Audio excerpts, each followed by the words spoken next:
नमस्कार दोस्तों, आज का खुलासा न्यूज में आपका स्वागत है और आइए डालते हैं एक नजर 17 मार्च की खबरों पर। कैराना लोकसभा चुनाव को लेकर भाजपा युवा मोर्चा के कार्यकर्ता सम्मेलन में पहुंचे सरधना विधायक संगीत सोम ने कहा कि बुआ बबुआ का गठबंधन नहीं, ठगबंधन हुआ है। 20 वर्षों तक भाजपा सरकार प्रदेश में रहने वाली है, जिसमें सभी के फनों को कुचलने का काम किया जाएगा। रविवार को शामली के हनुमान धाम पर कैराना लोकसभा चुनाव को लेकर भाजपा युवा मोर्चा का कार्यकर्ता सम्मेलन का आयोजन किया गया, जिसमें मुख्य अतिथि के रूप में पहुंचे सरधना के विधायक संगीत सोम, कैराना लोकसभा प्रभारी देवव्रत त्यागी, मरगांका सिंह, हरबीर मलिक का कार्यकर्ताओं द्वारा फूल मालाओं के साथ भव्य स्वागत किया गया। इस दौरान कार्यकर्ताओं को संबोधित करते हुए संगीत सोम ने कहा कि बुआ बबुआ के गठबंधन से भाजपा बड़ी ही उत्साहित है।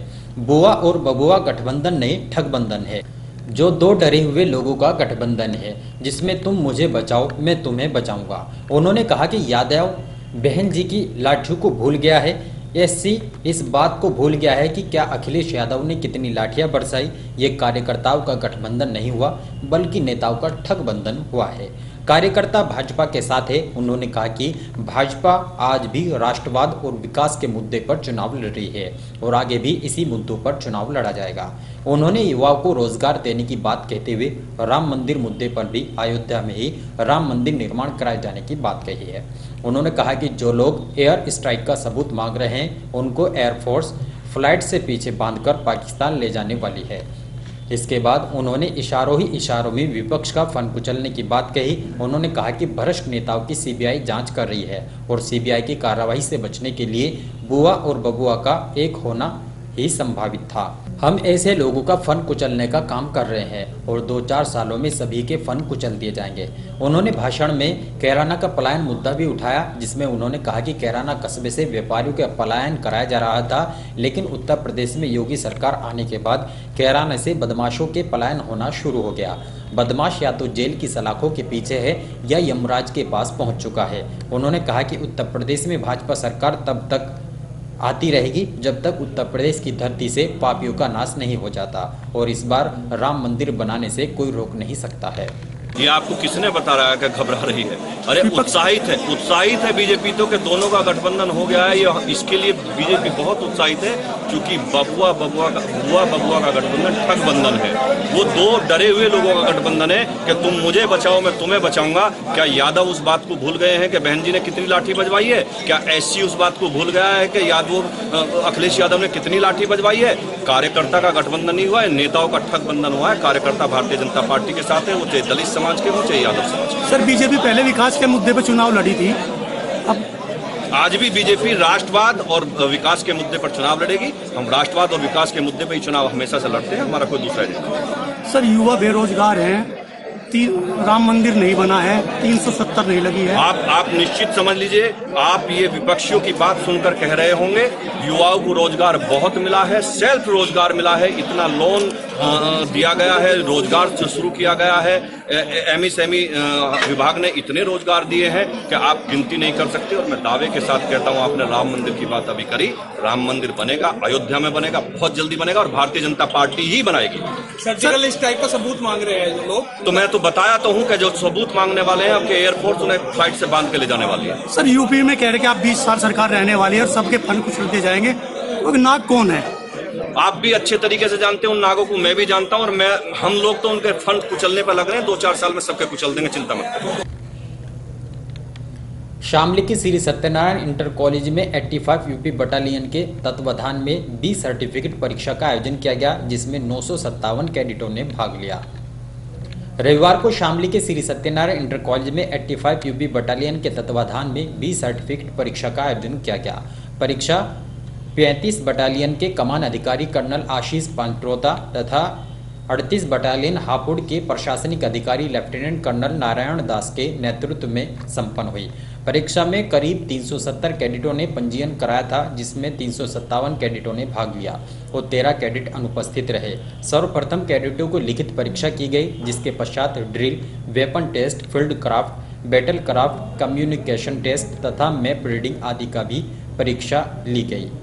परीक्षा ये उद्देश्य इसका ये है कि ये बी सर्टिफिकेट की परीक्षा है और बी सर्टिफिकेट ये जो कैडेट प्राप्त करते हैं उनको इंडियन आर्मी में और जो ग्रेजुएशन में एडमिशन लेते हैं उसमें अलग अलग वेटेज है। सेना में इनको 5 अंक मिलते हैं। जो यूनिवर्सिटी ग्रेजुएशन में एडमिशन लेते हैं 20 सर्टिफिकेट के 3% इनको अतिरिक्त वेटेज मिलता है। तो आज कितने बच्चों ने परीक्षा आज यहाँ टोटल 370 कैडेट थे जिनमें 13 एब्सेंट हैं और 357 प्रेजेंट हैं। ठीक। इनरव्हील क्लब ऑफ शामली द्वारा कैल्शियम एवं ब्लड शुगर की जांच के लिए निःशुल्क चिकित्सा शिविर का आयोजन किया गया, जिसमें अनुभवी चिकित्सकों द्वारा करीब 250 मरीजों की जांच की गई है। रविवार को शामली के नगरपालिका सभागार में इनरव्हील क्लब ऑफ शामली द्वारा कैल्शियम एवं ब्लड शुगर जांच शिविर का आयोजन किया गया, जिसका शुभारंभ नगरपालिका चेयरमैन अंजना बंसल ने फीता काटकर किया। Doctor Jitendra Singh, doctor Amrita Singh, doctor Anjur Verma के सहयोग से करीब 250 मरीजों की जांच की गई। इस दौरान चेयरमैन अंजना बंसल ने कहा कि जो लोग बड़ा खर्च उठाकर अपनी जांच नहीं करा सकते, उनके लिए संस्था द्वारा यह कार्य सराहनीय है। सभी को समय समय पर अपने कैल्शियम की जांच कराते रहना चाहिए। भारत विकास परिषद महान द्वारा पारिवारिक मिलन होली कार्यक्रम का आयोजन किया गया, जिसमें बाहर से आए कलाकारों ने फूलों की होली खेलकर लोगों को झूमने पर विवश कर दिया। रविवार को भारत विकास परिषद शामली महान द्वारा शामली के हनुमान रोड स्थित एक रेस्टोरेंट में पारिवारिक मिलन कार्यक्रम का आयोजन किया गया। कार्यक्रम का शुभारंभ समाज सेवी विजय कौशिक, सतीश गोयल तथा यशपाल सिंह ने संयुक्त रूप से मां सरस्वती के सम्मुख दीप प्रज्वलित कर किया। इस दौरान बाहर से आए कलाकारों शुभम त्यागी, निर्मला सक्सेना, मोहित शौर्य गाजियाबाद ने सुंदर कविताएं और झांकियां प्रस्तुत कर लोगों का मन मोह लिया। इस दौरान अनेकों पारिवारिक खेलों का भी आयोजन किया गया, जिसमें संस्था के सदस्यों ने बढ़ चढ़कर हिस्सा लिया। शिक्षा सेवा उत्थान समिति द्वारा शामली के कमला कॉलोनी में पारिवारिक मिलन कार्यक्रम का आयोजन किया गया, जिसमें बाहर से आए कलाकारों ने सुंदर झांकियां प्रस्तुत कर क्षमा बांध दिया। मौके पर संस्था के पदाधिकारियों ने एक दूसरे को होली पर्व की शुभकामनाएं दी। इसके अलावा शामली के रेलवे रोड स्थित अग्रवाल धर्मशाला में महिलाओं द्वारा होली मिलन कार्यक्रम का आयोजन किया गया। इस दौरान महिलाओं ने होली पर्व पर गीत, कविता तथा नाटिका प्रस्तुत की। मौके पर उन्होंने फूलों की होली खेली और एक दूसरे को होली पर्व का महत्व बताते हुए गीले रंगों से दूर रहने और गुलाल से होली खेलने का आह्वान किया है।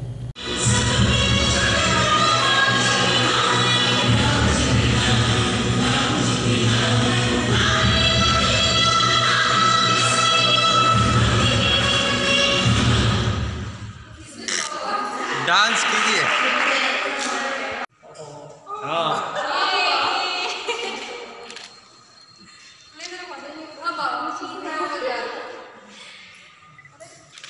एक साथ जो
कैराना लोकसभा चुनाव को लेकर नामांकन की तैयारियां कलेक्ट्रेट परिसर से शुरू हो गई है। रविवार को कलेक्ट्रेट में बैरिकेडिंग की व्यवस्था कर ली गई है। लोकसभा चुनाव के लिए 18 मार्च से नामांकन प्रक्रिया शुरू हो जाएगी। प्रशासन ने कैराना लोकसभा चुनाव शांतिपूर्ण कराने के लिए तमाम व्यवस्थाएं चाक चौबंद करना शुरू कर दिया है। चुनाव प्रत्याशियों के नामांकन पत्र कलेक्ट्रेट परिसर में जमा कराए जाएंगे। इसके चलते कलेक्ट्रेट में बैरिकेडिंग करा दी गई है। रविवार को सुबह से ही 1 दर्जन से अधिक मजदूर बैरिकेडिंग कार्य में जुटे थे। शाम तक कार्य पूरा कर लिया गया। इसके लिए लोहे के पाइपों के माध्यम से बैरिकेडिंग को तैयार किया गया। कलेक्ट्रेट परिसर के मुख्य गेट पर कार या अन्य वाहन को रोकने के लिए 2 बैरियर भी लगाए गए हैं। इससे नामांकन के दौरान पैदा होने वाली अव्यवस्थाओं पर रोक लगाने में मदद मिलेगी। जनपद के पहले चरण में चुनाव होने हैं, इसलिए 18 मार्च से नामांकन की प्रक्रिया शुरू हो जाएगी। नाम वापसी के लिए आखिरी तारीख 28 मार्च रखी गई है। जनपद में मतदान 11 अप्रैल को किया जाएगा। कैराना लोकसभा क्षेत्र में पहले चरण में मतदान को लेकर जनपद में चुनाव आचार संहिता लगी हुई है, जिसमें जिला प्रशासन द्वारा शहर के चौराहों पर सख्ती दिखाते हुए राजनीतिक पार्टियों के होर्डिंग उतार दिए गए। लेकिन निर्वाचन आयोग के निर्देशों के बावजूद भी मुख्य विकास भवन में प्रधानमंत्री नरेंद्र मोदी और मुख्यमंत्री योगी आदित्यनाथ का फोटो लगा हुआ था, जिसको मीडिया कर्मियों द्वारा फोटो खींच ले जाने के बाद उतार दिया गया। कैराना लोकसभा क्षेत्र में पहले चरण में मतदान होना है, जिसके लिए जिला प्रशासन ने अपनी तैयारियां पूरी कर ली हैं। सोमवार 18 मार्च से नामांकन प्रक्रिया शुरू होने जा रही है, लेकिन इससे पूर्व विकास भवन में ईवीएम व वीवीपैट मशीनों के संचालन की जानकारी के लिए प्रशासनिक अधिकारियों व कर्मचारियों की बैठक बुलाई गई थी, जिसकी जिलाधिकारी अध्यक्षता कर रहे थे। लेकिन जिलाधिकारी के आने से पूर्व पहुंचे मीडिया कर्मियों ने देखा कि देश के प्रधानमंत्री नरेंद्र मोदी और भाजपा मुख्यमंत्री योगी आदित्यनाथ के बड़े बड़े फोटो सभागार में लगाकर ईवीएम व वीवीपैट की मशीनों का प्रशिक्षण दिया जा रहा है। नरेंद्र मोदी और योगी आदित्यनाथ की फोटो के नीचे छोटी सी देश के राष्ट्रपिता महात्मा गांधी की भी तस्वीर लगी हुई थी, जिसको मीडिया कर्मियों ने अपने कैमरे में कैद किया, तो बाद में अधिकारियों द्वारा फोटो को उतार लिया गया। ऐसे में सवाल उठता है कि क्या उपचुनाव की तरह ही कैराना लोकसभा चुनाव संपन्न कराया जाएगा। और इन्हीं खबरों के साथ समाचार बुलेटिन यही समाप्त है। दीजिए इजाजत, नमस्कार।